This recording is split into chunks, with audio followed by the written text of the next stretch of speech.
Did you drink?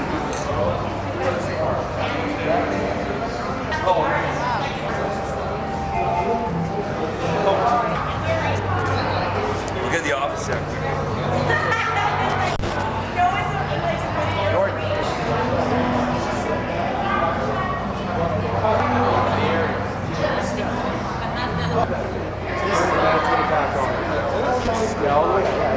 Did you call it?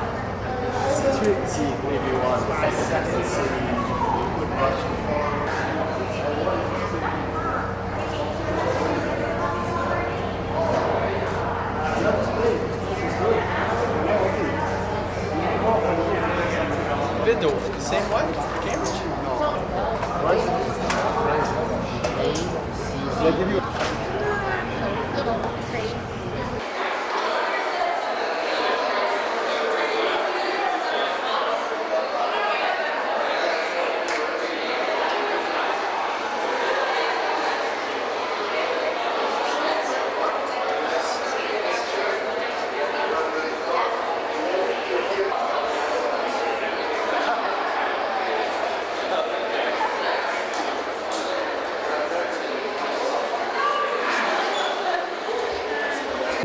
event. karaoke. It will be karaoke. Okay? You guys have to come a little, otherwise I'll be like this. You're the audience. Because I'm speaking to you. Yes, okay. Okay. Joseph, 1, 2, 3, go. Well, good afternoon. My name is Leo Chan, and I'm one of the founders of the Cambridge Food and Wine Society. And on behalf of my partner, Professor Gianpaolo Michelini, who's the other founder, and she happened to be in Columbus, Ohio, cannot be here. We'd like to congratulate Cam and Greg for this very special award. Now, I'm not famous. The people who are receiving and the people who are presenting are the famous people. And I will introduce them in a second. I'm almost famous. My claim to fame is that when I was a young boy, I had a paper route. And my brother Robert and I delivered newspaper to the neighborhood in North Toronto. And one of them is Mr. Brock Cromwell. Really? Yes, true story. And actually is a coach. Yeah. Mr. Cromwell was the coach of the football team in my high school, and he actually coached my brother. I was never in the football team. And Mr. Cromwell have a son. His name is Greg. Not this guy, but his name is also Greg, right? That's right. So I know that family for a long time. Because he's one of the 3 fired guys. He was one of the 3 founders of Steam Whistle. Yes, that's right. And just to give you an idea, I'm a very old man. How old? I used to do business with Mr. Frank Heaps. And Cambridge Food and Wine Society, we used to have our annual barbecue and lobster and beer party at the Upper Canada. So, that's before you guys were born. No, not that long ago. Now, and of course, Mr. Frank Heap, I never call him Frank, is Cam's father. You know that. And CEO, chairman? Chairman. Very important. Now, Greg. Did you know my dad? Well, I was going to ask you. Did you deliver papers in St. Mary's right here? I had a paper out there. I didn't see you there. Well, I was going to interview. I talked to a Sybil earlier, and was trying to find out maybe you relate to Elizabeth Taylor, Maxwell Taylor, the general, James Taylor, E.P. Taylor. E.P. Taylor. But actually, Greg is a very famous person in his own right. You didn't know that. Now, you're very well-informed people. A few days ago, CNN, so it must be true, right? CNN announced the sexiest man alive. It's an Australian person, actor. His name is Hugh Jackman. You know Hugh Jackman? Now, he so happened to be making a movie called The Australian with Nicole Kidman. I mean, what are the chances? Australian guy playing an Australian. And he's voted the sexiest man alive. Now, do you know who is the second sexiest man? Okay. You have an idea? Okay, there's a tie. There's a tie. I'm spilling my beer. I better drink. It's two Canadians. And it's Cam and Greg. They tie. So, in fact, this is the trophy for the runner-up of the sexiest man alive. You know. Now, We didn't realize that. you didn't realize that. You know, Surprise. Hugh Jackman was interviewed on CNN. He said, I'm flattered with this award, but Hugh said, you know, he's a married man. He has a wife and kids, and he said, this is too much for me. Now, Greg said the same thing. So I told Sybil she's safe. You're a married man, right? Yes. Kids? Yes. Okay. I believe yes. Hugh Jackman said even Nicole Kidman cannot take him away. I feel the same way. Yes, Greg said I'm humble with this recognition. Now, Cam, I don't know about you. You married? No, no. Not yet. You know that make you the sexiest single guy. Oh yeah. Yeah, I mean, Jackman's a lot. He's married. Taylor's married. So you're the sexiest. Why are you laughing?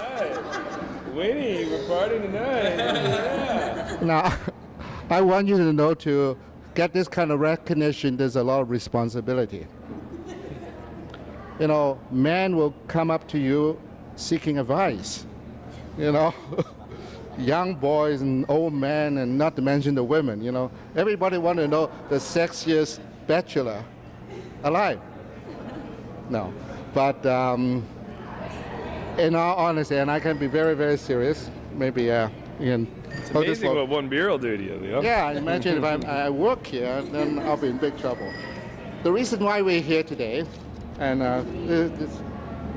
I'm a teacher, by the way, so I'm very good at making up stories. But I didn't make that up. Actually, you can see Cam's and Greg's name is there. This award is called the ACCE, which is the Association of Chinese Canadian Entrepreneur, and Campbell, the Campbell soup. So this, I mean, it's carved in stone, so I cannot make this up. And it recognizes business, organization, festival, event, or activities in Canada. You're Canadian, right? Yeah. Okay. I'm not government, so you don't have to show me any ID. Who have demonstrate entrepreneurship and bridge the Asian and non-Asian communities.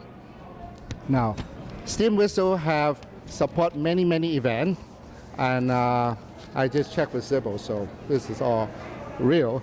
The Dragon Ball, the Hispano-American Film Festival, the Asian Film Festival, yeah, and the Genome Foundation Scholarship, the Cambridge event. So you guys are good guys, and we want to congratulate you for being young entrepreneur and to have the community spirit.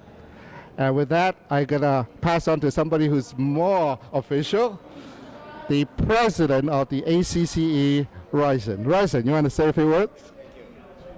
You know, first of all, I want to congratulate Cam and Greg for being chosen for this award. As a president of ACCE, we are over 500 old members, and in fact, what our mission statement is that we are here to promote entrepreneurship. Each year, between March and April, we do have a big event. We do recognize 7 big awards from entrepreneur up to best startup. So all these events was to recognize the Canadian Chinese who have put their hard work on it and to be recognized. 2 years ago, Stephen Harper was there to in our event to show you how prestige our organization is. And one of the things that we look for is that all the while we've been recognizing the Canadian Chinese, and this is the first award that we have to sponsor bridging to the mainstream, which is what is important for us as well. And as an entrepreneur myself, 2005, I was the Entrepreneur of the Year award for this association. And right now I became the full-time job. My part-time job is something else. But other than that, we want to acknowledge you, and I hear that you do a lot of sponsorship. And event like 4th of April next year is a big event. Again, the next 2009's recognition of the Canadian Chinese entrepreneur. We welcome you to participate with us. And we are the only two associations that we know of that Walmart are a member of, and we are one of the association Walmart is. And last week we have Canadian Tire joining us as a member as well. And so, like I say, our major sponsors are all the top banks. You name it, we are members. They're corporate members for us as well.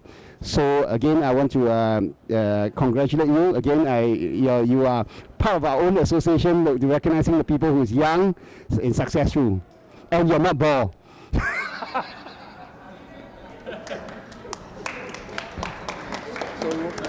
Royson is the president of the ACCE, and Winnie is the president of the Cambridge Food and Wine Society. I don't know if you want to say something? No. Well, Cam, you have to say something now. Okay, I'll say something first. The winner, and also whatever you want to say. Well, on behalf of Greg and myself and all the staff here at Steam Whistle, we'd like to say thank you very much to both of you, and as well to Winnie and your two associations, the ACCE and the Cambridge Food and Wine Society, for taking the time to recognize when companies try and participate in the community, because I think a lot of times nowadays there's a lot of events we sponsor, and it's very rare to be recognized for that contribution. So, that's what makes it feel good when it comes full circle, and we have a lot of respect for all the work you've done and for the industry and for the people in it. And we really hope that the contributions you make will continue to encourage more entrepreneurship throughout the country and the world. So thanks again for everything, and we hope to see you soon. Party on. And at this point, I'm going to ask Royson and Winnie to present this trophy to Cam and Greg, and then I'm going to step aside because they are the famous people.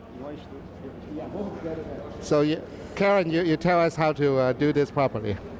I don't need this now. I can put it down.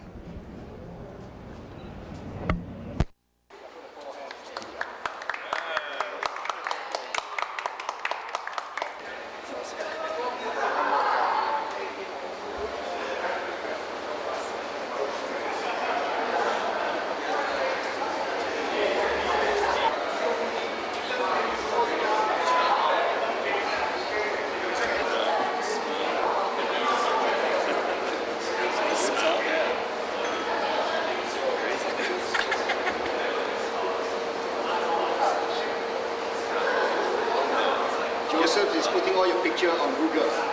Yeah, he's putting. Your name and position in this company? My name is Cameron Heaps. Last name Heap as in Peter S. And I am a co-founder here at Steam Whistle and president. Well, Steam Whistle started back in 1998 when two buddies of mine and myself were on a canoe trip in Northern Ontario. And we had been originally in the beer industry many years ago, and we had all been fired when the brewery we worked at got purchased by a larger brewery. So we went on to do a couple things for a few years, and then when we got back together on that canoe trip, we talked about getting back into the beer business around the campfire, and next week we quit our jobs and started making the business plan for Steam Whistle Brewing, which was originally called Three Fired Guys Brewing. We changed the name to Steam Whistle one morning, winter morning, when we were looking at buildings for the brewery. And we were in downtown Toronto, and it was a beautiful day, and you could see the steam coming off the smokestacks downtown, and we thought, wow, we got to put a big steam whistle on the roof of our building, blow it off every day at 5 o'clock, and the whole city will hear it and see it and run out and drink Steam Whistle. So one thing about brewery is you miss a lot of money. Where do you get those seed funding? We did a $5 million original cap. We did $1 million through the bank, and we did another $4 million through private equity. Friends, family, colleagues, employees, they all contributed. So it's a 100% individual investment. So how long has this company? We incorporated in '98. We opened our doors in 2000. 10 years since I started working here, but we've been open for business 8. It took us 2 years to do the business plan, raise the money, find the staff, find the location, renovate, etc. Well, this location, we wanted to be in a historical building downtown because our idea is we wanted to be Canada's community brewery. And so we thought, well, we got to go right downtown. All the breweries around the world are going to the outskirts of town where there's big industrial centers. We said we're going to go downtown. We're going to be a part of the community. We're going to host events here. We'll bring lots of tourists through. We'll bring all the people through and show them how we make our beer.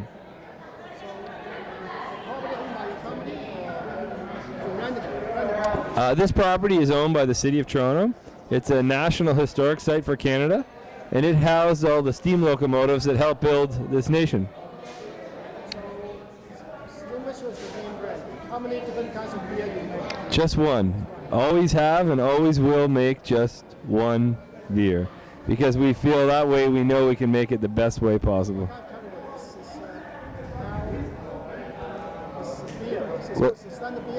Yeah, this is a European Pilsner. We use only 4 all-natural ingredients, and we bring them from around the world. We bring our hops from Germany, we bring our malt from Canada, we bring our natural spring water in by truck every day, and we bring our yeast from Hungary. And that's all we use. Yes, the formula was created by our founding brewmaster, who's actually over there at the bar, right here. And we created it here on site, and it's a seamless recipe. We do about 40,000 hectoliters, which is about $20 million. In terms of bottle, how many bottles? We do about 30 million bottles a year. Where do you get your beer? You can get our beer throughout Ontario at the beer stores, the liquor stores, various bars, restaurants. Right here on site, we're open to the public 7 days a week. Come on down, you can have a taste on us, you can go for a tour. So how does it taste?